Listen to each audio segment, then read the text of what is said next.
What our grandparents knew saves you time, money, and sometimes your last nerve today. But almost no one uses these old hacks anymore. Why not? If you want more of these forgotten everyday hacks that really work, then subscribe to our channel now. And now, have fun being amazed. Stretch coffee with chicory. Back when coffee was scarce, Grandpa turned to a hack that hardly anyone knows today.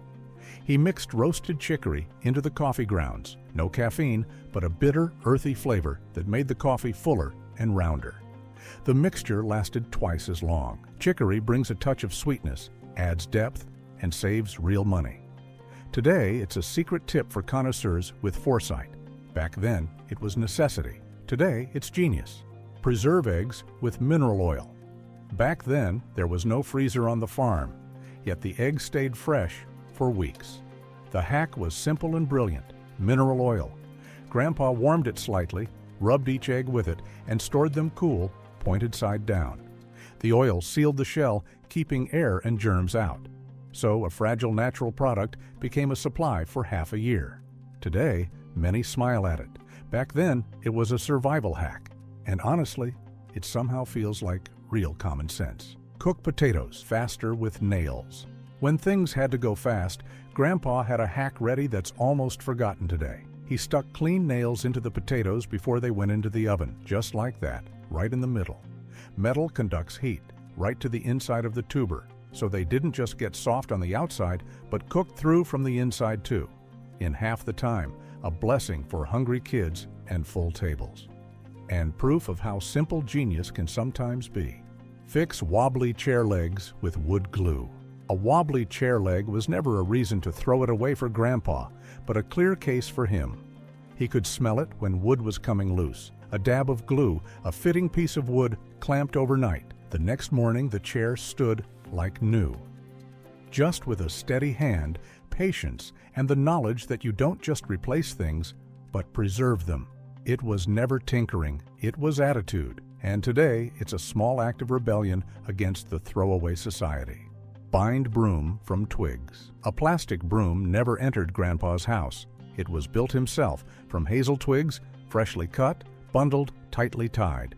Nothing bought, nothing shiny or colorful, just craftsmanship, nature, and purpose. Every sweep on the yard floor sounded like work, like everyday life, like pride. And the broom lasted. Months, sometimes years. When he swept on Sunday, he swept history. And you felt, even sweeping can have dignity. Today, almost forgotten. Back then, completely normal. Seasoned cast iron pan with bacon. A cast iron pan wasn't a kitchen utensil back then, it was an heirloom. And before it saw the first egg, came the seasoning. Not with expensive oil, but with bacon fat, thinly rubbed in, baked hot, hour after hour. Raw iron became black tool.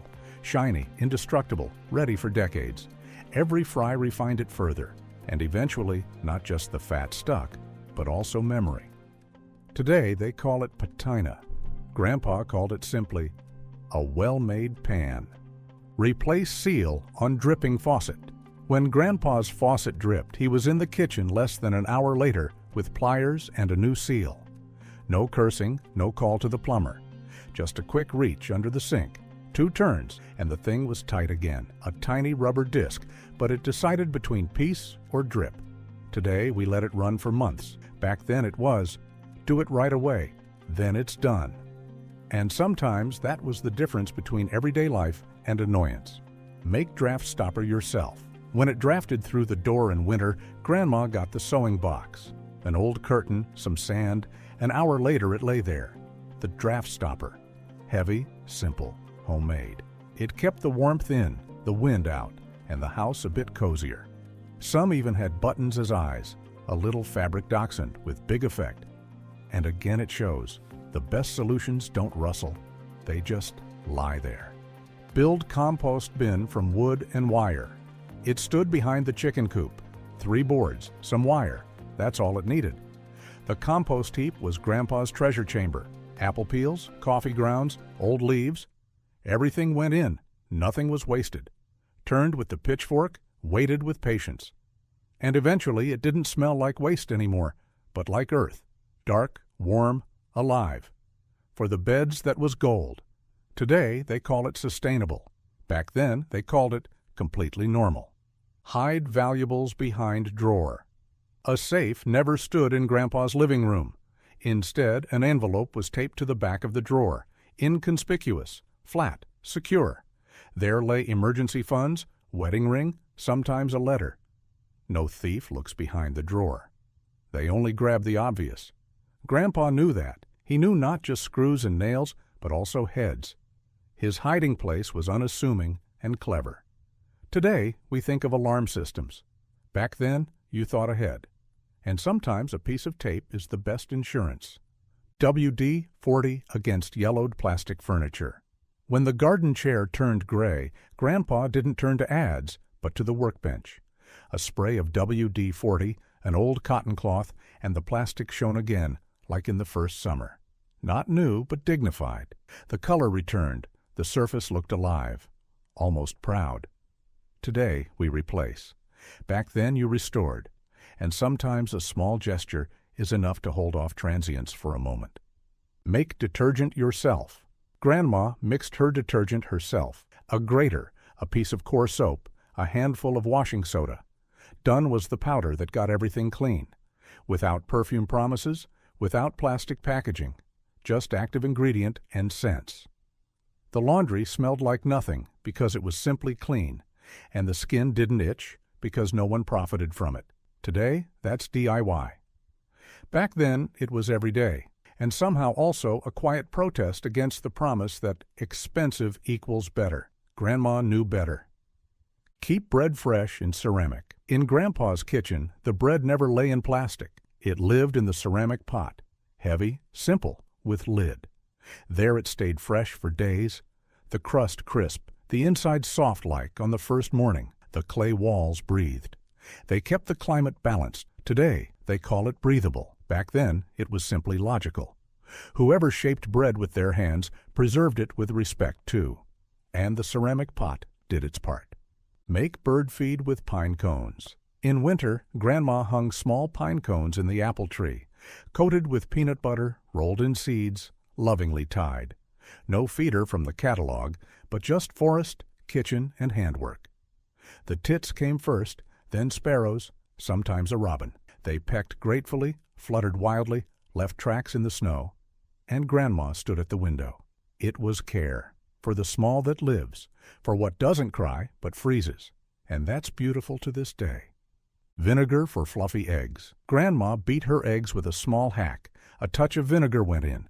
The vinegar made the egg loose, the scrambled egg light like a pillow. The fluff melted on the tongue. No one asked why. It just was. A splash from the bottle, a hand motion with effect. Today, it's in cookbooks. Back then, it was in Grandma's wrist, and the whole secret lay in the taste. Reheat pizza properly. Yesterday's pizza was never a case for the microwave with Grandpa. He put the piece in the cold pan, set the stove to medium heat, and put the lid on. After a few minutes, the bottom was crispy, the cheese soft, the scent almost better than the day before.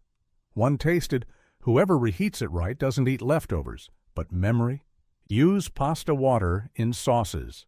Grandma never just poured away pasta water, she saved a cup as if it were liquid gold, because that's exactly what it was. The starch in it bound oil and sauce, made them creamy, let them stick to the noodles like on their own. The sauce didn't stay in the plate, but clung to the taste, and whoever experienced that once cooks pasta, never again without. Promised. Salt in coffee against bitterness. Grandpa drank his coffee black, strong, hot, but never bitter.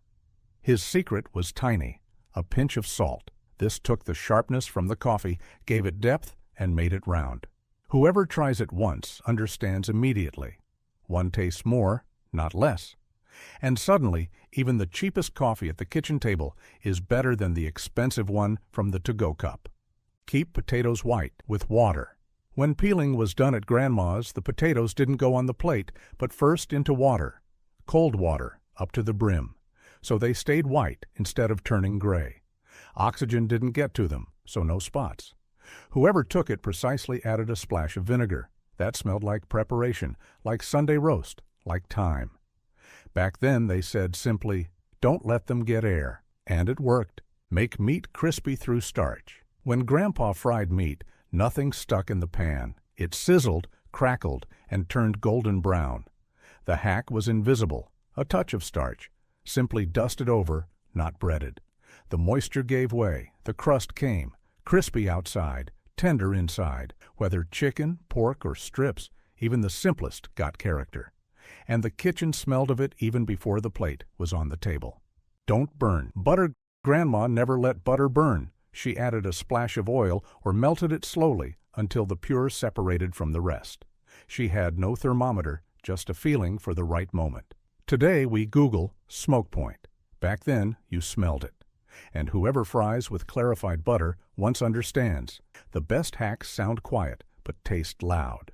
Teflon tape for tight pipes. When something dripped, Grandpa didn't reach for the phone, but the workbench.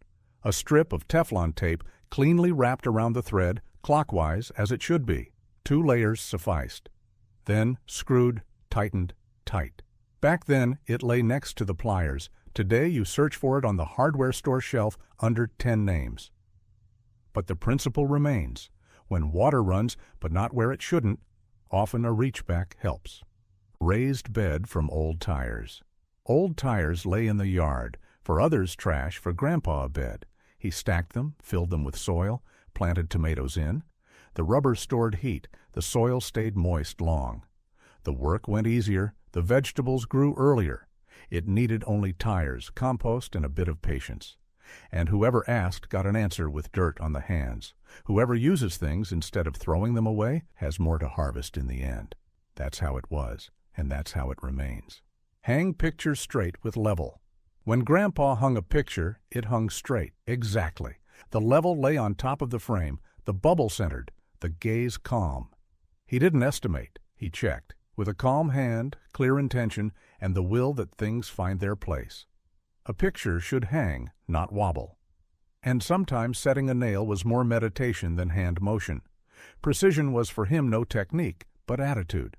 And you saw that, to this day. Tagetes against garden pests. Between beans, lettuce, and tomatoes, tagetes always bloomed at Grandma's. Not just because they were pretty, but because they helped.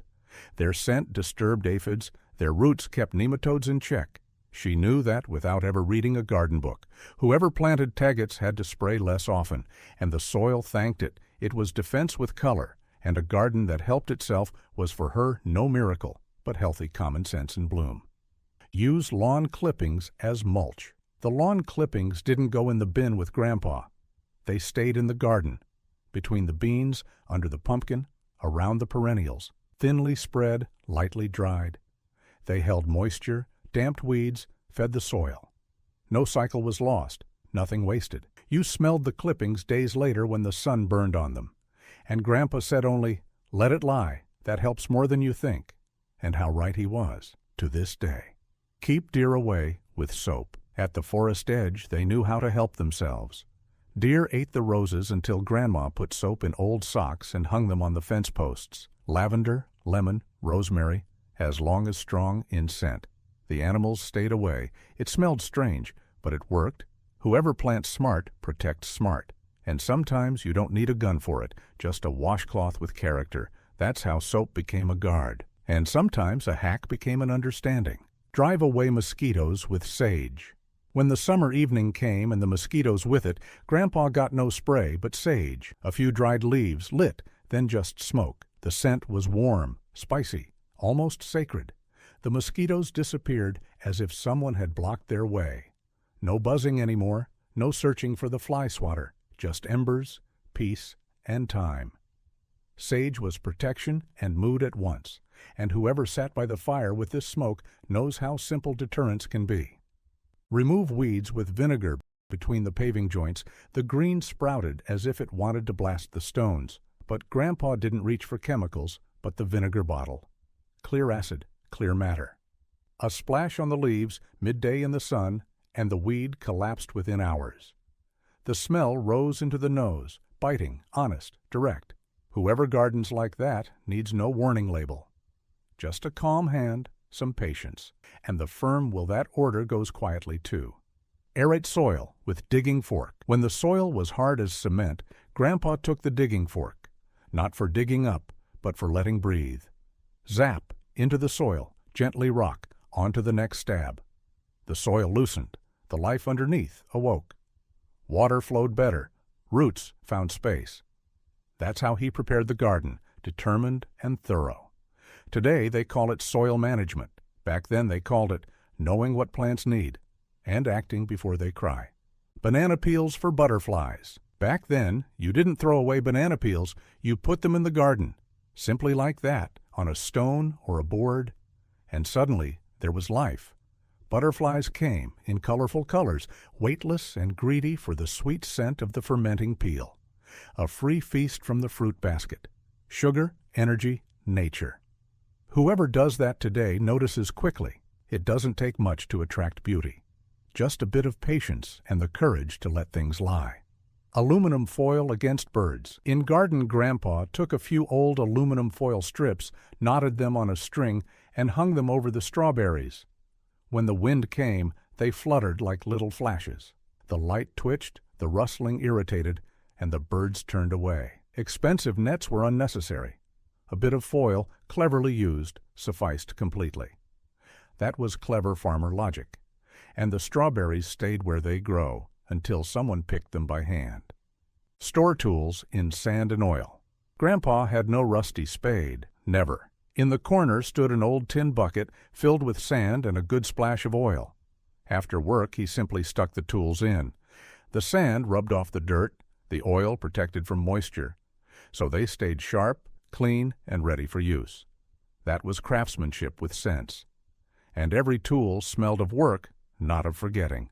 Citrus peels. Against cats, Grandpa peeled an orange and threw the peels right into the bed, not to discard, but as protection. The strong scent disturbed cats so much that they preferred to make a detour around the vegetable bed. Lemons, oranges, mandarins, the more intense, the better. The essential oils in the peel did the rest.